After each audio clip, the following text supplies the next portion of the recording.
Salam.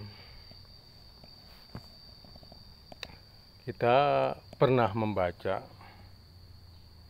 bahwa di RRC itu yang memiliki penduduk sekarang 1,4 miliar dan rakyatnya sudah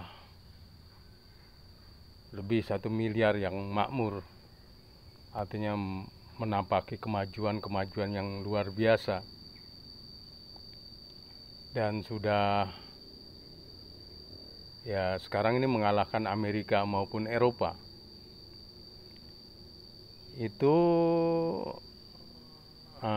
ketika mereka berinteraksi di medsos, WA-nya misalnya, WA-nya mereka itu isinya ya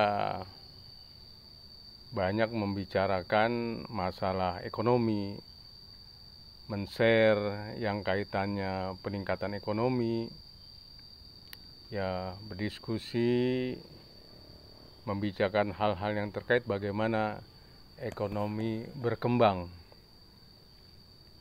Jadi ada yang mengatakan sampai pokoknya 99% tuh yang diomongin ekonomi. Jadi wajar kalau sekarang ya yang dulu sebutannya tirai bambu,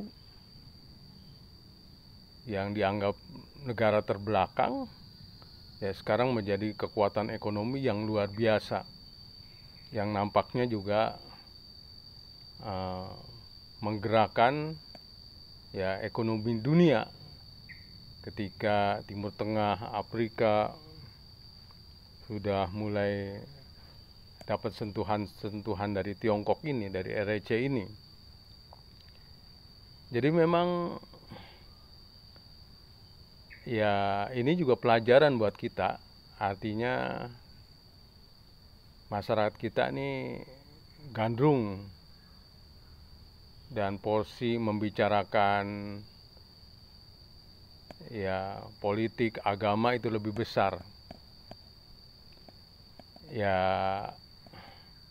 kalau cuma ya wajar ya tidak ada masalah, tapi yang kalau berlebih-lebihan, apalagi sampai membahayakan negara dan bangsa, juga agama, ini.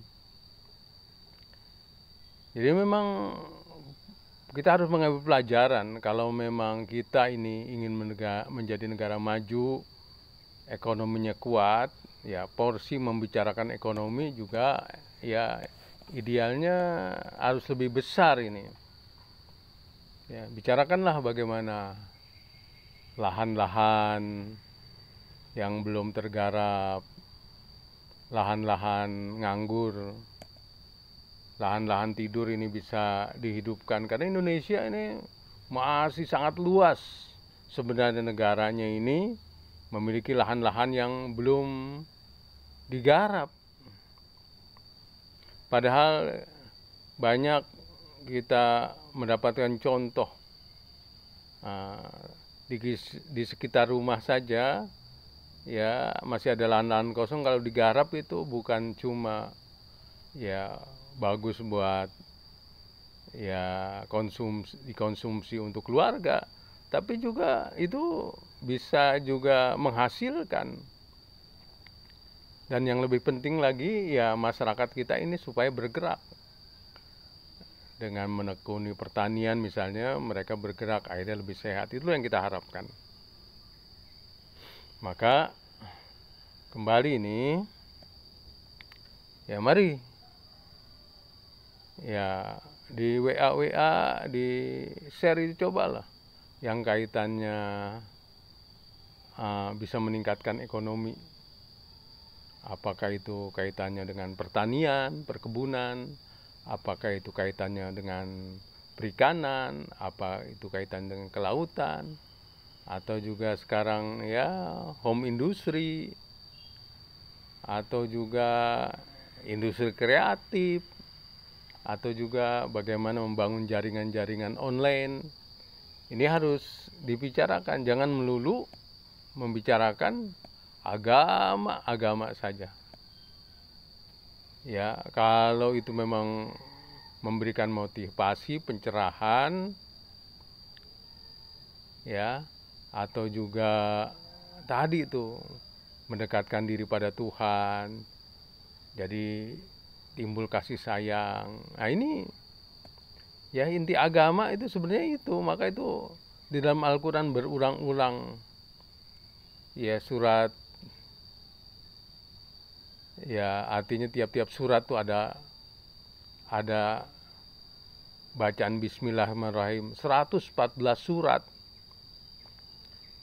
ya 113 surat di depannya ada Bismillahirrahmanirrahim, tapi jumlahnya tetap ada 114 Bismillahirrahmanirrahim dalam Al-Quran.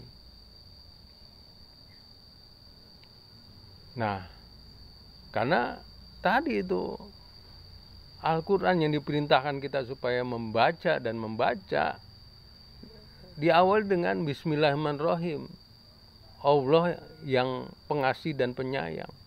Atas nama Allah, Bismillahirrahmanirrahim, tulisannya dengan nama Allah, tapi dipahami atas nama Allah.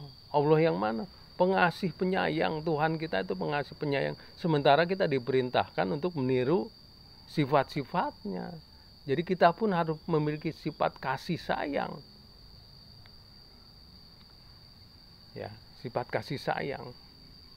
Jadi agama yang dibangun adalah agama yang tadi. Yang tadi kasih sayang Tuhan itu disebarkan.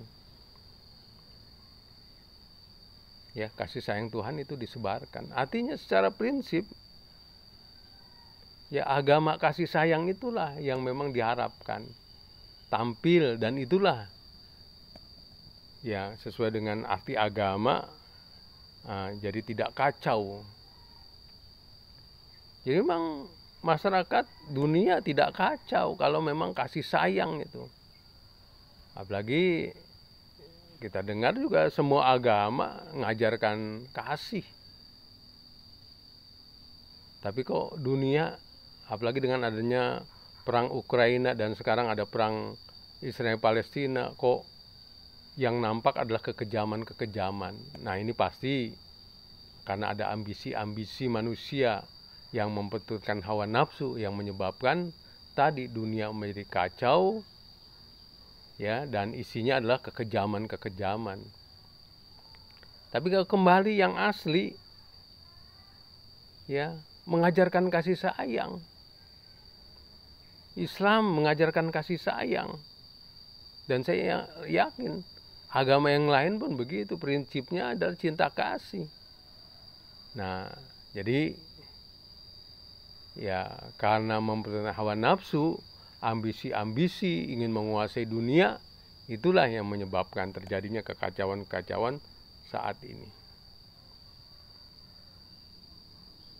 Maka saudara,